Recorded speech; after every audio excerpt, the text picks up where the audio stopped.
हमें लगता है कि अन्याय हो रहा है, एक बहुत ही दुर्घटना हुई है और हमें लगता है कि ये चीज़ कैसे भगवान कर सकते हैं। और यही रिचर्ड बाक कह रहे हैं कि यही अज्ञानता। हम सुन रहे हैं कि पहलगाम का ये टेररिस्ट अटैक हुआ है या एयर इंडिया का जो क्रैश हुआ है, ये सारी चीज़ें सुनकर, इतना सारा जो डेथ सुनकर हमें भी घबराहट होने लगती है। 95% जो भी मेरे करंट लाइफ में हो रहा है वो मेरे पास से ही हुआ है, और अब जो मैं भी कर रही हूँ वो मेरा फ्यूचर कर्मा बन जाता है। तो मेरा प्रारब्ध कर्म तो मैं लेके आ गई, और आगामी कर्म जो मैं अभी कर रही हूँ वो फ्यूचर में बन जाएगा। और जो भी मैं कर रही हूँ मेरे बिलीफ सिस्टम की वजह से हो रहा है कि मेरी जो मान्यताएं हैं, मेरी बिलीफ सिस्टम मैंने खुद प्लान किया है, मैं कहाँ पर पैदा होंगी, मेरे जीवन में क्या परिस्थितियाँ होनी चाहिए। तो मैं खुद ही कंफ्यूज हो जाती थी मैं मांगू क्या। रॉबर्ट श्वार्ट्ज की किताब में बहुत सारे केस स्टडीज है। This is not a theory. Pre birth planning एक थियोरी नहीं है, ये बहुत रिसर्च किया हुआ सब्जेक्ट है, जहाँ पे इतने सारे केस स्टडीज है कि डिवोर्स हो, रेप हो, सफरिंग के जो डिफरेंट हम दुनिया में देखते हैं, उन सभी चीज़ों का एक प्री बर्थ प्लान था। जैसे रॉबर्ट श्वार्ट्ज कहते हैं, हमारा जो असली घर है, हमारा होम वहाँ है, यहाँ नहीं है।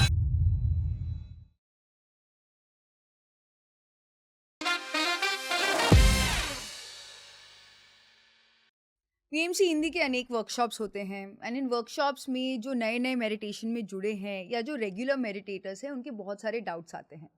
जब हम पिरामिड स्पिरिचुअल सोसाइटीज मूवमेंट का जो कोर सिद्धांत है, सज्जन सांगत्य भी करते हैं, एडवांस्ड मेडिटेटर्स, सीनियर मेडिटेटर्स भी जब सब एक दूसरे के साथ सज्जन सांगत्य करते हैं, तो हम सबकी स्पिरिचुअल जर्नी में कुछ ना कुछ डाउट्स होते हैं। जब हम पत्री जी से मिलते थे, हम अक्सर उनसे बहुत सारे प्रश्न पूछते थे। वो इंकरेज करते थे कि क्वेश्चन आंसर सेशन होना चाहिए, ताकि हमें उस सब्जेक्ट में और गहराई से और ज्ञान प्राप्त करें। हालांकि प्रश्न का जो सही जवाब है, जो रियल अंडरस्टैंडिंग है, वो अपो दीपो भवा, आपको स्वयं आपकी खुद की अंडरस्टैंडिंग से ही आता है। बट सज्जन सांगत्य करके आपको अलग अलग पर्सपेक्टिव से, अलग अलग दृष्टिकोण से उसी सब्जेक्ट पर और क्लैरिटी मिलती है। आज की क्या ख्याल है के एपिसोड में हम कुछ ऐसी डाउट्स को डिस्कस करने वाले हैं जो हमने पत्री सर से अक्सर पूछे हैं। हम पत्री सर की पर्सपेक्टिव से इनका क्या जवाब था, और हमारी खुद की अनुभव से हमें जो अंडरस्टैंडिंग मिली है वो आपके साथ हम शेयर करने वाले हैं। सो चलिए हम शुरू करते हैं। So Amulya, the most asked question जो भी स्पिरिचुअलिटी में आता है, and even I have gone through that, कि मैं बहुत सैड फील करता हूँ that there is so much chaos and suffering in the world. मुझे भी ऐसे लगता था कितना अन्याय है, कितना दुख है दुनिया में, कितना गलत हो रहा है सबके साथ। तो ऐसी सिचुएशन में क्या करना चाहिए? मेरे मन में भी ये डाउट रहता था, क्योंकि मैं खुद साइलेंट एक कोने में जाके ध्यान कर रही हूँ, लेकिन there are lot of people in the world जिनके पास खाना नहीं है, जिनके पास पैसे नहीं हैं, जो बहुत ही ऐसे इलाकों में रहते हैं जहाँ पे केवल टेररिज्म है, और बहुत लोगों की डेली लाइफ में ही स्ट्रगल है। और मैं यहाँ पे सब कुछ होते हुए क्या ध्यान करके मुझे गिल्ट फीलिंग आता था। मैं बहुत फील करती थी हर एक बंदे के प्रॉब्लम्स को देखकर, और मैं न्यूज़ के साथ दूसरों के स्टोरी सुनना, तो मैं बिल्कुल ही वो क्या बोलते हैं, सिंपथी में चली जाती थी। That's where I learn from Patri ji about sympathy and empathy. Sympathy यानी जब आप किसी की बात सुनते हो या प्रॉब्लम्स पढ़ते हो, जो भी करते हो, यू गेट इन्वॉल्व्ड कंप्लीटली, और उनमें और आप में कोई फ़र्क नहीं है, तो आप पूरी तरीके से घुस जाते हो। That is sympathy. ये जो ऊर्जा का विज्ञान है, आपके ऊर्जा और उसकी ऊर्जा में कोई फ़र्क नहीं है, वो शब्द आपके बन जाते हैं, तो आपका एनर्जी भी चेंज हो जाता है। That is sympathy. Now empathy is जब आप किसी को एक ऑब्जर्वर की स्थिति में सुनते हो या पढ़ते हो और या देखते हो, आप एक दृष्टा भाव से देखते हो, आप उनके साथ मिल नहीं जाते, आप केवल एक लिसनर बन जाते हो। So that is where the difference comes. तो इसलिए आप पूरी तरीके से घुस नहीं गए हो उनके स्टोरी में, आप सुन भी रहे हो, लेकिन आपको पता है कि आपका रियलिटी अलग है। राइट। और ये रिचर्ड बाक का कोट ने मेरे जीवन को कंप्लीटली चेंज कर दिया, दृष्टिकोण ही बदल दिया। The mark of your ignorance is the depth of your belief in injustice and tragedy. हमें लगता है कि अन्याय हो रहा है, एक बहुत ही दुर्घटना हुई है, और हमें लगता है कि ये चीज़ कैसे भगवान कर सकता है। और यही रिचर्ड बाक कह रहे हैं कि यही अज्ञानता यानी कि इग्नोरेंस की निशानी है, जब हमें लगता है कि ये कुछ अन्याय हुआ है, कोई अन्याय कर रहा है। और यहाँ पे एक और बात आ जाती है, विलियम शेक्सपियर की बात, कि all the world is a stage. ये जो धरती, ये जो भूमंडल है, ये एक माया है, एक स्टेज है। एक रंगमंच है। एक रंगमंच है। हम केवल यहाँ पे किरदार निभाने आए हैं। जैसे हम कहीं थिएटर में जाते हैं, हम फिल्में देखने जाते हैं, तो जब हम एंटर करते हैं बहुत एक्साइटमेंट से एंटर करते हैं, हम स्टोरी सुनते हैं, देखते हैं, तो हमें अच्छा लगता है। लेकिन जो सिनेमा में वो जो कैरेक्टर प्ले कर रहे हैं एक्टर और एक्ट्रेस, क्या वो रियल है? वो रियल नहीं है। वो किरदार निभा रहे हैं और उसके बाद जब वो अपना कॉस्ट्यूम बदल देते हैं, वापस घर जाते हैं, खाना खाते हैं, नॉर्मल जीवन जी रहे हैं। सो that is why the difference is. हमारी लाइफ भी यही है। हम भी जब फिल्म देखने आ रहे हैं, जैसे हम किसी की ट्रेजेडी देख रहे हैं, उसके बाद हम जब थिएटर से बाहर निकलते हैं, हम अपनी लाइफ में कंटिन्यू हो जाते हैं। That is empathy. और ये हमारे तरफ से है। और दूसरी तरफ जब वो एक्टर और एक्ट्रेस वो किरदार से जब बाहर आ जाते हैं, वो भी एक नॉर्मल लाइफ जी रहे हैं, विच मीन्स कि हम केवल यहाँ पे अपना रोल निभाने आए हैं। हम सीखने आए हैं। सीखकर हम वापस, हमारा जो घर है, जैसे रॉबर्ट श्वर्ट्ज़ कहते हैं, हमारा जो असली घर है, हमारा होम वहाँ है, यहाँ नहीं है। तो जो हमें करना है वो किरदार निभाना है। हमने अपनी आत्मा के प्लानिंग, यानी हमने अपनी प्रीबर्थ प्लानिंग, यानी कि जन्म से पहले आत्मा के स्तर पर एक प्लानिंग की है कि हम धरती पर आएंगे, हम एक किरदार निभाएंगे, ये फीमेल मेल, मेरे आसपास ये लोग होंगे, ये कंडीशन होगा। कई कई चीज़ें हमारी लाइफ में हम प्लान करते हैं और वहाँ पे फ्री विल की बात भी आ जाती है। उसके बारे में आप your soul's gift, your soul's plan, your soul's love, जो रॉबर्ट श्वर्ट्ज़ की किताब है, उसमें आप जान सकेंगे कि everything is planned, lot of it is planned, ताकि हम सीख सकें। सो जब हम किसी की कहानी सुनते हैं, जब किसी की सफरिंग सुनते हैं, हमें घुसना नहीं है उसमें। हमें जानना है कि ओके, हमने सुना, समझा और आगे बढ़े। हम कुछ कर नहीं सकते, हम केवल टिप्पणी देते हैं और अपना पूरा ऊर्जा ड्रेन करते हैं। जैसे हम सुन रहे हैं कि पहलगाम का ये टेररिस्ट अटैक हुआ है या एयर इंडिया का जो क्रैश हुआ है, ये सारी चीज़ें सुनकर, इतना सारा जो डेथ सुनकर हमें भी घबराहट होने लगती है। लेकिन हमें घबराना नहीं है। ये जो किरदार हम निभा रहे हैं, ये जो किरदार उन्होंने निभाया है, उसको हमें बहुत न्यूट्रली लेना है। And that is what I am really doing for the past 15 years. जब से मैं ध्यान कर रही हूँ, जब भी कुछ ऐसे सिचुएशंस होते हैं, मेरे लाइफ में भी हो या किसी और के लाइफ में हो, लेकिन मैं कैसे लेती हूँ, उसमें मैच्योरिटी आई है। इनफैक्ट एक्चुअली इसी को ही बॉडी कॉन्शियसनेस से सोल कॉन्शियसनेस में जीना शुरू करना हमें धीरे धीरे मेडिटेशन से आता है, क्योंकि वो मोमेंट्स ऑफ स्टिलनेस में जब हमें अंदर से वो एक क्लैरिटी आती है कि I am not just this physical body जिसका एक नाम और अस्तित्व है, there is something much bigger. पहले हम ध्यान के पहले वो हायर पावर या किसी भगवान को मानते थे, पर धीरे धीरे जब हम सोल कॉन्शियसनेस में जीना शुरू करते हैं, यानी कि एक आत्मस्थिति में, हर एक की आत्मा की एक प्रणालिका है, एक प्लान है जिसके हिसाब से ही वो चल रही है। It's all part of the plan. But ये समय लगता है, बिकॉज मुझे ऐसे लगता था कि गरीब बच्चों को, जो अनाथ बच्चे हैं, गरीब बच्चे हैं, और लेडीज़ के साथ जो अन्याय होता है, बहुत गलत है। That I realized was the mark of my ignorance. जब मैंने बुक्स पढ़ना शुरू किया, दैट्स वाई स्वाध्याय इज सो इम्पॉर्टेंट, कि आपको समझ में आता है कि what is the other side. हम तो एक ही तरफ देख रहे हैं, उसका क्या लर्निंग हो रहा है, उसका क्या एक्सपीरियंस है, क्या मैं उस समय, मेरा धर्म क्या है, मैं उस समय क्या कर सकती हूँ उनके लिए, दैट मैटर्स। रॉबर्ट श्वर्ट्ज़ की किताब में बहुत सारे केस स्टडीज है। This is not a theory. Prebirth planning एक थियोरी नहीं है, ये बहुत रिसर्च किया हुआ सब्जेक्ट है, जहाँ पे इतने सारे केस स्टडीज़ हैं कि डिवोर्स हो, रेप हो, सफरिंग के जो डिफरेंट हम दुनिया में देखते हैं, उन सभी चीज़ों का एक प्रीबर्थ प्लान था। And that's how we come up with our own realization. तो PSSM में सज्जन सांगत्य के साथ साथ जो भी हम यहाँ पर बात कर रहे हैं, उसके साथ साथ आप ज़रूर स्वाध्याय कीजिएगा। These must read recommended books आपको PMC हिंदी के स्वाध्याय सेक्शन में मिल जाएंगे, या आप खुद, अगर आप इंग्लिश में पढ़ सकते हैं इन बुक्स को, you can read these books by ordering them online. In books के लिंक्स को हमने वीडियो के डिस्क्रिप्शन में डाले हैं, तो आपके ज़रूर उनको जाके खरीद सकते हैं। एंड आई मूल now the next question, Anapanasati के बाद कौन सी एडवांस चीज़ करनी होती है हमें, ताकि हमें स्पिरिचुअल ग्रोथ मिले? ये अगेन बहुत ही गलत फहमी है। लोगों को लगता है कि आनापानसति बिगिनर्स मेडिटेशन है, और आनापानसति के बाद कुछ मंत्रा मेडिटेशन, चक्रा मेडिटेशन, ब्रेथ वर्क, ये सारे चीज़ें सीनियर लोग करते हैं। दिस इज़ ऑल कंप्लीट मिथ्या। बुद्धा की स्टोरी आप सुनेंगे, बुद्धा के प्रैक्टिस को आप जानेंगे कि तो जो हमें कायानुपसना या विपासना या चित्तानुपसना, ये सारे अलग अलग माध्यम लगते हैं, लेकिन पत्री जी ने बहुत क्लैरिटी दे दिया था कि जो हम आनापानसति करते हैं, this is the start and the end, and it's the ultimate in fact. And जो हम Anapanasati meditation, which means breath को ऑब्जर्व करना, to be one with your breath, ये ब्रेथ अल्टीमेट है।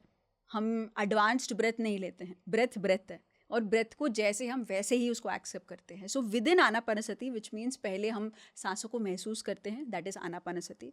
उसके बाद कायनोपासना, हम विद इन आनापानसति इटसेल्फ हमारे बॉडी में हम अलग अलग सेंसेशंस या वाइब्रेशंस फील करते हैं, that is कायनोपासना. With in Anapanasati उसी पॉस्चर में आपको कुछ अलग से कायनोपासना के लिए ध्यान में बैठने की जरूरत नहीं है. और तीसरा स्टेज आता है Vipassana, which is very simple. बहुत लोगों को लगता है कि आपको 10 दिन बहुत दूर चले जाने पड़ेंगे विपासना स्थिति के लिए, ऐसे बिल्कुल भी नहीं है. विद इन आनापानसति विपासना वो स्थिति है जहाँ पे विपसना, विशेष रूप से देखना.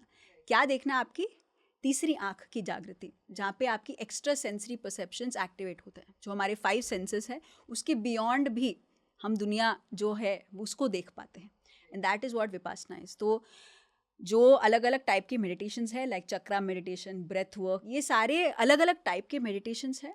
इन ओशो में डायनामिक मेडिटेशन होता है. ये सारे अलग अलग टाइप के मेडिटेशंस है, but with in Anapanasati itself आपको कंप्लीट एनलाइटनमेंट मिलेगा. आपको अलग अलग मेडिटेशंस करने की ज़रूरत ही नहीं है, and that is something that I personally have experience. I have read of Patri ji, and astral travel, third eye activation, Kundalini जागृति, past life, future life, life between life, सब चीज़ें मैंने केवल आनापानसति में ही एक्सपीरियंस किया है. आप किसी चीज़ को सिंपली तभी समझ सकते हैं जब आपने उसको हर एक एंगल से समझ लिया हो. Anapanasati is the ultimate, because ये पूरे ब्रेथ साइंस को, आपकी नाड़ी मंडल शुद्धिकरण को, साइंटिफिक पर्सपेक्टिव में ब्रेन वेव्स की स्थिति को समझते हुए, how are physical body anatomy works, प्राण शक्ति, ऑक्सीजन से हमारा बॉडी कैसे चल रहा है, हमारे सोल का हायर सेल्फ के साथ जो कनेक्शन है, जो हमारा एस्ट्रल कनेक्शन है, how that all works, it's all through the breath. Breath science को अलग अलग उपनिषद में, अलग अलग तकनीकों में, अलग अलग वेज में इम्पोर्टेंस दिया गया है. बट इस मॉडर्न डे एंड टाइम में, रोज़मर्रा की ज़िंदगी में, जहाँ पर हम दिन में 17 to 20 न्यूज़पेपर्स जितना इन्फॉर्मेशन कंज्यूम कर रहे हैं, अगर हमें कुछ इजी चीज़ मिल जाए जिससे हमें वही रिजल्ट्स मिले, क्योंकि टेक्नोलॉजी पहले अगर आप एक दूसरे से बात करते थे आपको बहुत वेट करना पड़ता था. आपको लेटर लिख के 6 महीने वेट करने पड़ते थे ताकि आपका लेटर किसी दूसरे गांव में या शहर में या कंट्री में पहुंचे. Now it's all easy. In the same way, Anapanasati now is that latest technology upgrade जो हमें मिल सकता है, जिसमें सभी benefits already included है. एंड ऑल्सो पत्री जी ने बहुत क्लैरिटी दिया है कि चक्रा मेडिटेशन जहाँ पे चांटिंग होता है, not only chakra meditation, any such meditation जहाँ पे कोई क्रिया होती है, वो क्रिया जो है उससे एनर्जी का डिसिपेशन होता है. क्योंकि जब आप मुंह से कुछ बोलते हो या मन में दोहराते हो, एक एक्शन जब आप करते हो, उससे एनर्जी डिसिपेशन होती ही है. And the ultimate way way we can maximise our energy, that is breath, and that breath is Anapanasati. यहाँ पे भी हम फोर्स्ड ब्रेथ नहीं है, नॉर्मल ब्रेथ को महसूस करना. सो that is what I also, मैंने बहुत ब्लाइंडली मेडिटेशन को फॉलो नहीं किया. मैं हाथों को ऐसे खोल के करती थी, क्योंकि लोग यूजुअली ऐसे ही पोजिशन में ध्यान करते हैं, तो मैंने सोचा ऐसे करती हूँ पहले, फिर मैंने ऐसे किया, फिर मैंने ऐसे किया. Then I saw the difference. I approach it very scientifically. जब तक मैं खुद I can't believe it, I can't feel it, तब तक मैंने बिलीव नहीं किया. इवन पैरों को मैंने अलग अलग करा, फिर उसको साथ करा, आंखें खोल के ध्यान किया, फिर बंद किया, then I saw the difference. So for me, I can say personally, and what all I have read, the ultimate meditation without any क्रिया, विदाउट एनी एक्सटर्नल डिपेंडेंसी, जहाँ पे कोई गुरु की दीक्षा की जरूरत नहीं. Again there are lot of these meditations जहाँ पे गुरु का डिपेंडेंसी है, गुरु का गाइडेंस, यानी कि गाइडेड मेडिटेशन केवल गुरु का होना चाहिए, तभी आप वो हाइटेंड स्थिति में पहुँच सकते हो. यहाँ पे गुरु की डिपेंडेंसी बिल्कुल भी नहीं है, क्योंकि पत्री जी कहते हैं कि सांस ही हमारा गुरु है. तो अगेन पत्री जी पर भी हम डिपेंडेंट नहीं है. So it is very very very scientific. And इसमें बहुत सारे ऐसे भी मेडिटेशंस हैं जहाँ पे जो एक चांट होता है वो किसी और के साथ डिस्कस नहीं कर सकते, जो की टेक्निक है वो डिस्कस नहीं कर सकते. और ये भी कहीं है कि सज्जन संगत, यानी कि एक्सपीरियंसेस शेयर नहीं करना चाहिए, वरना दूसरे पर्सन को कम या ज़्यादा लगेगा, उसको लगेगा कि उसको नहीं हो रहा है, या ये बड़े ही प्राइवेट एक्सपीरियंसेस है जो किसी के साथ डिस्कस नहीं करना चाहिए. And what we are doing through PMC is सभी के साथ जो एक्सपीरियंसेस सभी को होते हैं, रोना होना, बॉडी मूव होना, हेडेक होना, बॉडी सेंसेशंस फील करना, तीसरी आँख की जागृति होना, ये सारी चीज़ें बड़े ही नॉर्मल है. सो बहुत लोगों को लगता है अरे ये तो बहुत ही, that is must be like बड़े एडवांस्ड होंगे. हमारा तो फर्स्ट डे ऑफ मेडिटेशन इतने सारे लोग हैं जिन्होंने अपनी पास्ट लाइफ पहले ही मेडिटेशन में देख लिया है, या कई लोग हैं जिनको कभी एक्सपीरियंस ही नहीं हुआ है, but they are living a very practical and a very अच्छे कॉमन सेंस के साथ एक लाइफ जी रहे हैं. So the idea is to integrate meditation हमारे डेली लाइफ में. सो जो अल्टीमेट ट्रूथ है, हम ब्रह्मास्मि तत्वमसि, श्वेतकेतो, मैं भी भगवान हूँ, तुम भी भगवान हो, सर्वम कल्विदम ब्रह्मा, और हर एक चीज़ ब्रह्म है. इसको रियल एसेंस में अगर हम फिजिकल रियलिटी में जीना चाहते हैं तो the simple technique is Anapanasati meditation, जिसके साथ साथ हम PSSM में स्वाध्याय, right spiritual book reading and सज्जन सांगत्य, ऐसे ही संघ में प्रश्नोत्तर के माध्यम से और ज्ञान की प्राप्ति करना. So the next question, and ये मेरा भी क्वेश्चन था मूल्या, पीपल से हम अपनी रियलिटी स्वयं क्रिएट करते हैं, we create from our own beliefs, और हम ही कहते हैं we are here to learn lessons, हम कुछ पाठ सीखने के लिए आए हैं. कौन सा सही है? So this was my question, because 95% जो भी मेरे करंट लाइफ में हो रहा है वो मेरे पास से ही हुआ है, और अब जो मैं भी कर रही हूँ वो मेरा फ्यूचर कर्मा बन जाता है. तो मेरा प्रारब्ध कर्म तो मैं लेके आ गई, और आगामी कर्म जो मैं अभी कर रही हूँ वो फ्यूचर में बन जाएगा. और जो भी मैं कर रही हूँ मेरे बिलीफ सिस्टम की वजह से हो रहा है, कि मेरी जो मान्यताएं हैं, मेरी बिलीफ सिस्टम मैंने खुद प्लान किया है, मैं कहाँ पर पैदा होंगी, मेरे जीवन में क्या परिस्थितियाँ होनी चाहिए. तो मैं खुद ही कंफ्यूज हो जाती थी, मैं मांगूँ क्या मैं मैनिफेस्ट करूँ ना करूँ, क्या मैं कुछ भी मैं सिचुएशन कोशिश करती थी, I used to end up feeling oh अगर कोई दुख मिल जाता है या फेलियर मिल जाता है, हम लाइक ओ पॉजिटिव एटीट्यूड तो बन ही जाता है, अच्छा ये तो मेरा लेसन होगा.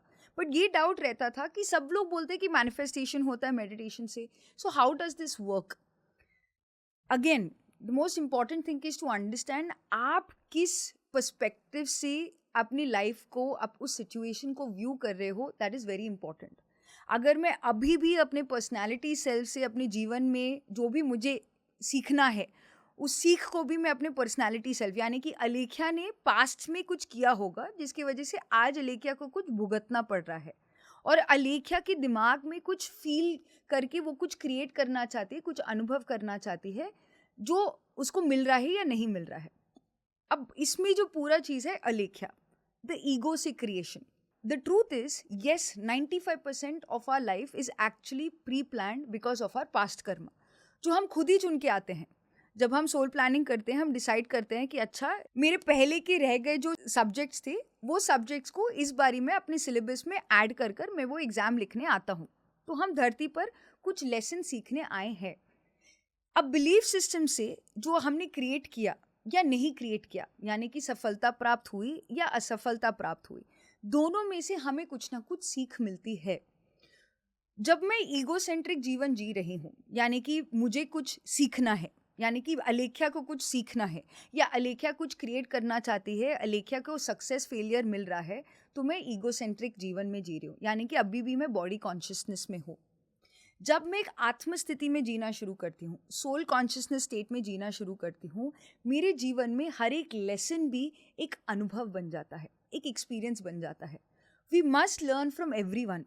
हमें अपनी मान्यताओं के बारे में समझना है, हमें दूसरों की मान्यताओं के बारे में समझना है, हमें अपने सोल प्लान के बारे में समझना है, हमें दूसरों के सोल प्लान के बारे में समझना है, हमें पशु जाति से सीखना है, हमें अपने बड़ों से सीखना है, बच्चों से सीखना है, अपने पॉलिटिशियन से सीखना है, हमारे टीचर से सीखना है, अपने रिलेशनशिप्स, अपने फैमिली मेम्बर से सीखना है. सीख हमें हर एक से करते रहना है. ये जब आत्मा अगर पृथ्वी पे आई है, वो कुछ अनुभव करने के लिए आई है. ये अनुभव कैसे करेगी? सीख कर. जब तक मैंने बस देखा ये करने से ऐसे होता है करके, ये बस मेरे लिए नॉलेज बना, यानी कि मैंने डेटा को गैदर किया, मुझे ये जानकारी मिली कि अगर ऐसे करते हो तो ऐसे होता है, अगर आप अच्छा बोलते हो तो दूसरे लोग खुश हो ना हो, आप बहुत खुश रहते हो करके ये मुझे जानकारी मिली. बट जब मैंने इस जानकारी को अपने जीवन में अपनाया कि मैंने भी दूसरे लोग जैसे भी हो, मैं खुश रहना सीख चुकी हूँ, यानी कि इसको मैंने अपना अनुभवी ज्ञान बना लिया, इसको कहते हैं विजडम. जब वो एक्सपीरियंस कर लिया तो ये जो द्वंद्व है, क्या मेरा कर्मा से आया है या मेरा बिलीफ सिस्टम से आया है, कौन सा ऑपरेट करता है, आप उससे निकलकर एक जीवन को एक आत्मस्थिति में जीना शुरू करते हैं, यानी कि एक सोल सेंटर्ड लिविंग. तब जो आपने कहा कि हर एक चीज़ को एक रंगमंच की तरह देखना, वो बहुत आसान हो जाता है। जब तक आप समझते हो कि आपके जीवन में अन्याय हो रहा है, अपमान है, आपको आप जो चाहते हो वो प्राप्त नहीं हो रहा है, तब तक हम अभी भी अपने आप को सिर्फ इस शरीर के साथ ही मान रहे हैं। Even to think soul planning किया है ना, मेरे जीवन में ये कार्मिक कनेक्शंस मुझे क्लियर करना है ना करके, yes, at a soul level you do that, अपने कर्मा को डिसॉल्व करने के लिए। बट ये कर्मा का कॉन्सेप्ट कोई दंड या पनिशमेंट नहीं है, it is just the law of energy management. आपने क्या सीखा और उस चीज़ को सीख कर आप कितना उस सत्य में जी रहे हो। जितना ज़्यादा हम सत्य में जीना शुरू करते हैं उतना आनंद में हम रहते हैं। We are suffering because we are ignorant, हम अज्ञान में जी रहे हैं। जब ज्ञान आना शुरू होता है हमारे जीवन में खुशी होती है। तो मैं हर वक्त अपने आप को देखती हूँ कि क्योंकि हम खट्टा मीठा दाल चावल खाने वाले नहीं, हमें तो हर एक टाइप का खाना खाना पसंद है, यानी कि जीवन में हर एक चीज़ का रस लेना पसंद है। तो I do feel sad sometimes, और उस समय जब अंदर चिंतन करती हूँ, सेल्फ रिफ्लेक्शन करती हूँ, तो मैं एनालाइज खुद को करती हूँ, देखती हूँ अलेख्या अभी भी ये ईगो से तुम प्ले कर रहे हो, तुम्हें वो गुस्सा आ रहा है या बुरा लग रहा है बिकॉज तुम इतना इंपॉर्टेंस दे रहे हो अननेसेसरी। ईगो यानी कि सेल्फ इंपॉर्टेंस, तुम हो ही नहीं वहाँ पर। गुस्सा आया, उसने तुम्हें कुछ बोला, सो व्हाट, किसी ने तुम्हें चाटा मारा, सो व्हाट, क्या मैं उसको एक दृष्टा भाव से देख सकती हूँ? When you start doing that, तो ऑटोमेटिकली तब आपके जीवन में जो भी परिस्थितियाँ लोग आते हैं वो आपके लिए एक लेसन बन जाते हैं, एक लर्निंग बन जाते हैं। आप सिर्फ फिर अपने फिक्स्ड सिलेबस में नहीं रहते, आप हर एक से एक फ्रेंडशिप में जीना शुरू करते हैं। That's when it's multi dimensional बन जाते हो, आप हर एक से सीखने के लिए तैयार हो। तो आप एक सुपीरियॉरिटी और इन्फीरियॉरिटी कॉम्प्लेक्स के साथ नहीं, एक समानता, एक वननेस के भाव के साथ हम हर एक बंदे से सीख सकते हैं। That is what even I feel so joyful. खुशी आती है, इट्स नॉट खुशी any more, it is joyful. जैसे दीपक चोपड़ा बहुत ब्यूटीफुली, मैंने कल एक वीडियो सुना था जहाँ पे बहुत बोलते हैं कि मैं खुश हूँ लाइफ में, लोग सवाल पूछते हैं, बट क्या मैं जॉयफुल हूँ? Which means no matter what is happening outside, am I truly contented with my self? खुश हूँ। अगर डेथ हो रहा है, क्या मैं कंप्लीटली बहरा हूँ और मैं कंप्लीट दुख में चला गया हूँ, या मैं उसको दृष्टा भाव से देखकर उसमें इन्वॉल्व ना होकर, यस, फीलिंग्स को भी ऑब्जर्व करते हुए, am I enjoying and am I joyful in my life? That is what I am truly living. और जैसे पत्री जी का एक कॉन्सेप्ट, जब हमारे पिताजी की मृत्यु हुई तब उन्होंने कहा अल्फा टू ओमेगा। अल्फा यानी आप जाने कि आप शरीर नहीं, आप आत्मा हैं, उस आत्मस्थिति में जीना, this is alpha consciousness. Omega consciousness is knowing that we are all one, this we are all one. जो आपने कहा कि अपने रियलिटी को भी समझना, अपने सोल प्लान को भी समझना, और एक इस जीवन में सब कुछ होते हुए भी खुशी से नहीं, आनंदित से जीना, एक जॉयफुल जीना। That is what ultimately why we doing spirituality is only that reason, that's it. Are you joyful right now? So आज के एपिसोड में we try to cover as many questions as possible.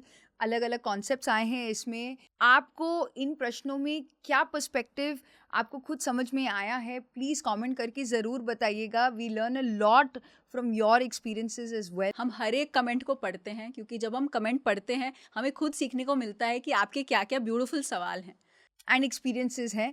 So please comment करके ज़रूर बताइएगा आपके क्या perspective हैं, आपके क्या डाउट्स हैं आपकी जर्नी में जो आप आगे बढ़ रहे हैं। नो दैट आप अकेले नहीं हैं, बट आपको खुद आपके जवाब कभी ना कभी इस यात्रा में मिलेंगे ही। सज्जन सांगत्य के साथ जुड़े रहिए, that's what PMC stands for. अगर आपने अभी तक इस चैनल को सब्सक्राइब नहीं किया है, ज़रूर सब्सक्राइब कीजिए और ज़्यादा से ज़्यादा लोगों तक शेयर कीजिए, ताकि उनको भी इस सज्जन सांगत्य का लाभ मिले, ताकि they live life with more clarity. Thank you.